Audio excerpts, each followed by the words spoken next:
Hey guys, what's going on? Fred London here. You guys know what to do. As always, like, subscribe, all that good stuff. Let's move into today's video.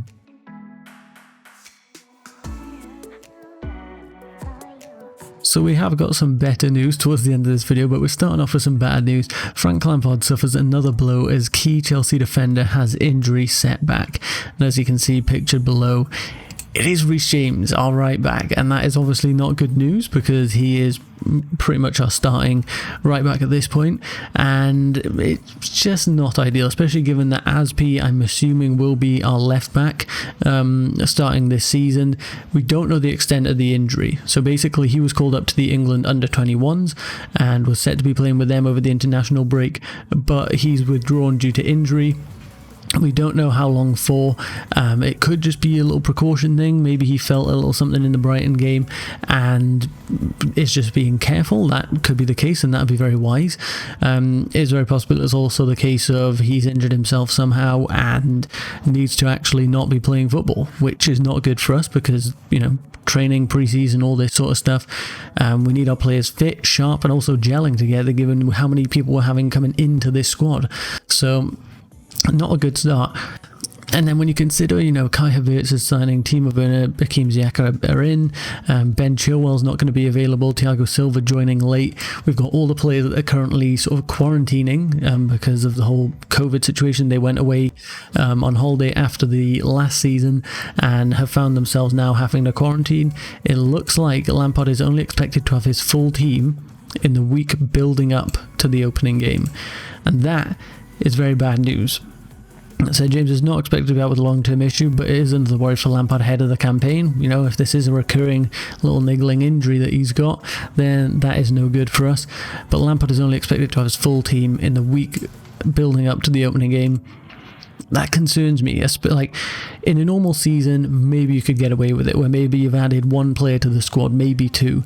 I feel like you could probably get away with it for, you know, other clubs like an Arsenal that's not planning on bringing in crazy, like, we're sort of overhauling our squad, we're sending people out, you're all getting sold and you lot are coming in. And it's very concerning that we're not going to have that time for the squad to gel and all that sort of stuff before. We're lucky that we've had Timo Werner and Hakim Ziyech come in because it looks like, based on that Brighton game where Timo crossed into Callum, who put it for Timo to score. That was awesome to see, and obviously the gelling is sort of working in that respect. But to think that Kai Havertz, Thiago Silva, Ben Chilwell, all the ones that are in quarantine, they're not going to have time to link up and gel with the squad, it does concern me a little bit. And maybe we'll see Chelsea not being as strong in the beginning parts of the season, but then, you know, leading on to like halfway into the season, into the last half or so, maybe that's when we'll see Chelsea really starting to hit all our, you know, we're firing on all cylinders because the squad will have played with each other. They'll start to learn the nuances of how each player plays and all that sort of stuff. So this little issue of James, hopefully not a big issue, but the general worry right now is that we have a lot of players not in training.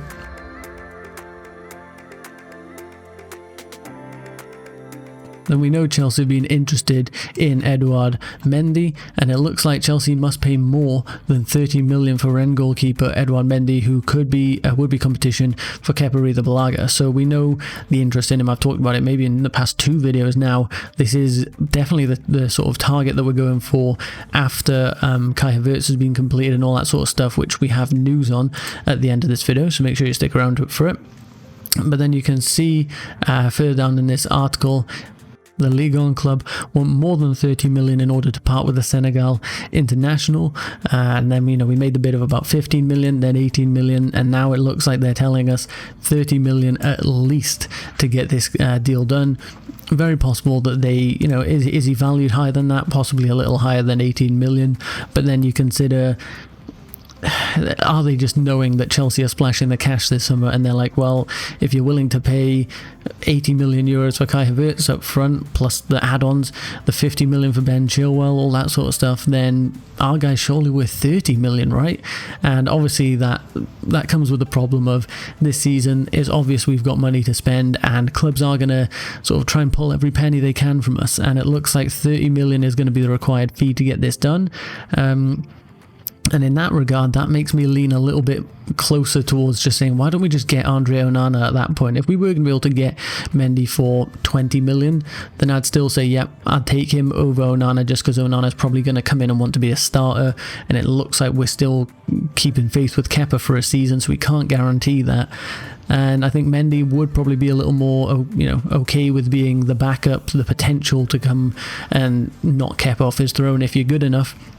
I think Mendy would be okay with that. Onana, I'm not as sure, but if we're paying 30 million, we might as well try for Onana at this point and have two very good keepers, one very good keeper in Onana, the potential in Kepa to get good again. If he really doesn't, then see ya, and we keep Onana and then look for a backup once Caballero sort of retires or whatever, which will be soon. I believe he's about 38, so I think he probably will be with us for a year, maybe two more, and that's about it. But 30 million for Mendy, that is going to be expensive. But it is stated that Rennes are also seeking a replacement and made an approach for PSG's Alphonse Areola. So they are actually preparing to lose Edouard Mendy. So maybe this is just a bit, mind game saying, just knock that price up a little bit more, and then we'll get a deal done. Maybe it will end up being somewhere between 20 and 30 million. And they're just saying this to sort of get that fee up a little bit. Instead of these like 15 million, 18 million, they're just saying, look, get closer to 30 and we might consider it. That could be the case. Yeah, looks like clubs really aware that we have money to spend and they're going to want a lot of it.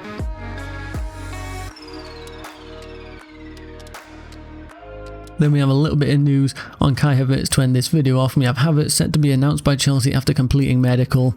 I know we basically knew a lot of this stuff, but we didn't know actually that the medical had taken place or anything like that. And you can see German outlet Bild claimed that the midfielder star passed his medical on Sunday as he prepares to become the latest part of Frank Lampard's big summer spend.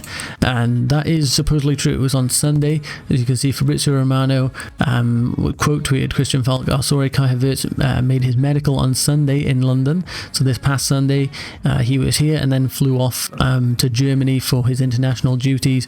And then Fabrizio Romano quote tweeting that, saying Kai Havertz is coming confirmed. The agreement between Bayer Leverkusen and Chelsea for Kai Havertz has been signed 9 days ago. So 9 days ago we actually saw this deal. Well, this deal was actually completed and everything was signed. It was just a case of, I guess, things were progressing slowly. I don't know how the media didn't know about it.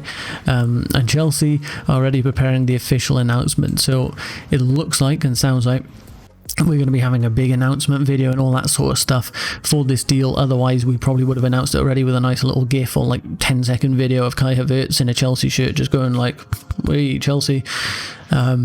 And yeah, so it looks like it's done. We're planning a big video. Maybe we're going to wait for him to come back from international duty so we can film a little something over a day or two, get it edited and get it, sent out to the Chelsea website, Fifth Stand, Chelsea Twitter, all that sort of stuff.